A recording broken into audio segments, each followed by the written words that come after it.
And Pugna, if you've been following the International 2025, you're probably noticing this little green guy, Pugna. The support right now, really popular. He's fulfilling a strong niche of kind of safeguarding the carry during the lane stage, but also providing strong, incredible team fighting value in a fight with little risk to himself. So let's talk about why he's so popular at the International 2025, and don't forget to subscribe. All right, so this is pretty much the reason why Pugna is so strong. Watch him just pretty much siege up to tier 3 towers, or racks I should say here, pretty comfortably, and really it's a team fight that matters most. It's pretty much the reason why with Pugna's innate ability, he's a pretty reliable support that can regularly heal allies and punish enemies with a good Nether Ward.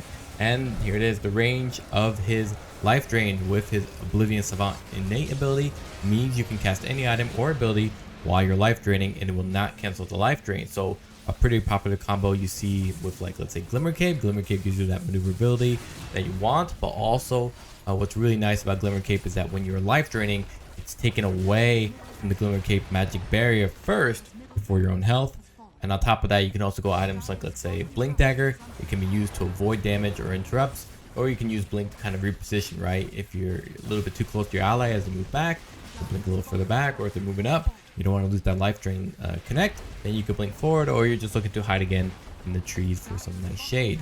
With the Siphoning Ward facet, I think that's a common one that people are picking up, especially in pro matches. You're regaining health and mana in a fight through your Nether Ward while punishing enemies with it, so it keeps Pugna nice and healthy, consistently at a lot of health, and have plenty of mana to continuously spam Nether Blast. And remember, you can use Nether Blast while you're life draining, so you can literally life drain at an incredible range, and use Nether Blast to continue hitting those towers or any enemies that are somewhat in your range, on top of the fact that you bought Aether Lens for a nice amount of distance between you and the fight overall. All right, so here's the other reason, a really nice stable laning stage with Pugna. He's going to drop the Nether Ward right there, and you can see he's paired with a lot of kind of weak and strong carries.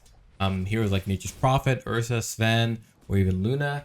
In this particular game, it's Razor, and he can pretty much play whatever tempo they want. Like with Luna, you can use, let's say, 1 Decrepify and Loosen Beam, and you're dishing out massive damage, especially with Nether Blast as a kind of follow through. Similarly here, you can use Decrepify to kind of slow your opponent, and then you can see Razor maybe use Static Link to get a lot of free damage off that enemy.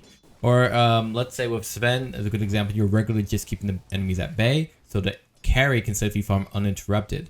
I think you saw with the Razor previously here that by putting down the Nether Blast, the opponents couldn't use any spells like, let's say, Hoodwink's Bushwhack or the Spear from Mars to kind of push away or repel back or even harass back the Razor as he farmed right at their tower.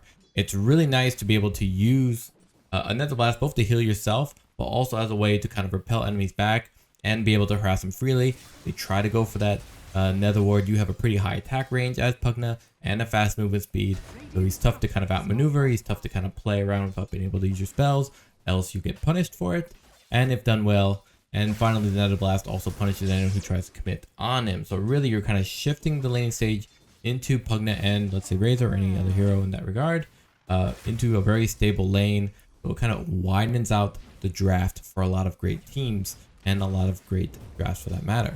So finally, you know, this is what I really like. He's not even level 6 yet, and you can already see that, you know, he's playing kind of like what the meta wants, right? He really loves map pressure, he really loves tempo, and Pugna is pretty great at that, right? Even before level 6, as I mentioned, he could start working on tearing down towers. This Pugna in particular came from all the way to the top lane down to Dire's bottom lane. Now he's going to TP back to top, and you can see he pretty much tears towers pretty quickly, right? And even later in the game, where most players are buying, let's say, Aether Lens, it makes sieging up to tier 3 even easier because he's one of the few heroes that can do it from afar at an insane rate, thanks again to Nether Blast, all the while sucking off your carry with some sweet green draining power. Yes, the innuendo was intended. In any case, he really capitalizes on the kind of momentum tempo you see a lot with these lineups, especially with Helmet of the Dominator being so popular at the International 2025. So games are pretty normal to end around, you know, 30-35 minutes, just for the base sort of fact that, you know, once you get a few pickoffs in the jungle, Pugna and his team can immediately go to the next tower and take it down before the enemy team can even respawn in time. All right, let's talk about Pugna's skill build real quick here. Pretty simple, right? You're obviously going to max out Nether Blast first, right? Pretty low cooldown. On top of that, pretty massive damage that lets you, again, take towers even before level 5. You can pretty much go around the board, just starting blasting around towers like Yosemite Sam. Pretty sweet as well. Don't forget your innate ability lets you cast Decrepify or even Nether Blast while using Life Drain. Really no reason not to. On top of that, you're going to pick up an early point in your Nether Blast, your E, for that Lotus security. So while they're trying to go for a Lotus pool, you know there's going to be probably a fight going to be happening there, or some people trying to contest you on that Lotus pool. Throw down a Nether Blast so it becomes a one-on-one fight. However, you can use your abilities, and evidently your opponent cannot. Obviously, you're going to max out E second. You're going to, because team fights tend to happen around that period of levels as a pause 5, as a support 5. So make sure to place the Nether Blast in the trees or hidden around so enemies can't get rid of it so easily. It lasts a pretty good while, has a pretty massive AoE, so definitely don't forget to drop it. Really, you only need a point in Decrepify, right? The Ethereum mode is really the most appealing part for Pugna, right? 1 point Decrepify gives you enough time to throw down another blast, or more importantly, to slow that opponent so that your team can follow through on that sweet damage. In terms of talents, I think it's kind of a no-brainer. At level 10, you're going to pick up the -1 second Nether Blast cooldown, although the alternative of Nether Ward health is also really nice. I also think that's pretty much meta at this point, just because, again, Nether Blast has such good value considering it is your facet, being the Siphoning Ward facet. So, excuse me for that. You should definitely take the Nether Ward health at level 10. You're going to take extra health again at 15. That's for yourself in this case, in terms of talent. And then Life Drain heal at 20.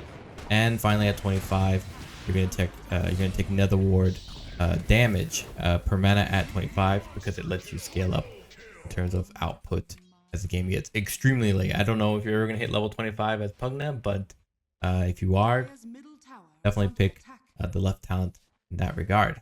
Cool. Okay, we talked about abilities. Let's talk about items. Really simple. There's only 2-3 good items that are good for Pugna, or within the period in which you can probably afford them. Glimmer Cape, again, is a no-brainer. Life Drain, you Glimmer. You can use Life Drain first and then Glimmer, and be completely fine. Aether Lens is another obvious one, right? You want to be able to either suck off people from afar. I know that word's kind of funny. Or you want to suck off allies who are relatively closer, but they have a lot of, movability here. You can see Pugna in this particular fight is going in, he's going out. Am I going in? Am I going out? Am I into the friendly ship? Am I not? That's pretty much Pugna in a nutshell. Super annoying, so he's got to reposition himself to Decrepify, reposition, and then get to sucking. Here we go. That's $1.25 for Pugna, and that's pretty much the appeal for Aether Lens for Pugna, is that it gives you a lot more wiggle room and leash, kind of like those annoying dog walkers that refuse to leash their dogs. Except in this case, you have a pretty good leash. This guy got a Meteor Hammer. It's just funny to get Meteor Hammer. You Life Drain into Meteor Hammer if you want, or you Nether Blast and then you can Meteor Hammer after for extra push power. And then lastly, items like Blink Dagger. I said it before, you can Life Drain and Blink Dagger. If you're still within range, you can still Life Drain. Force Staff is an alternative. Same difference, except with some positioning opportunity, I guess. Specifically to pull back. And then late game can be pretty much anything you can afford, right? BKB, Greaves, Pipe. I've seen Aeon Disc, whatever works for you. Kind of rare to get that far, but it's definitely a possibility. Sight of Ice as well. You can Life Drain and Sight of Ice simultaneously. So those are pretty much the items. As you can see, Pugna, just in general, has a lot to offer, both from the laning stage. Again, he has a lot of stability that opens up the draft for a lot of pro teams, but also late game, or rather to a period of a game that doesn't go 42 minutes like this one. Also, Pugna helps kind of roll the ball to get to the end of a match in a relatively decent time of 30-35 minutes. If you're not pushing with Pugna after a kill or putting some map pressure across the board, you're really kind of throwing away some free MMR by not playing Pugna to his maximum, right? He's a hero as a pause 5 that can do things that you would want a pause 3, pause 2, or even pause 1 to do, to take down towers quickly, and more importantly, to add a lot of pressure to your team as they start to snowball. In any case, if you like this video, check out my other videos on, like, let's say Marcy. I don't know why it didn't perform very well, but it performed probably the worst video in years for me. Leshrac and Lifestealer are also a great dispatch. I'll see you guys on my Twitch live, probably after the international, as I'm not that entertaining, but in any case, see you guys.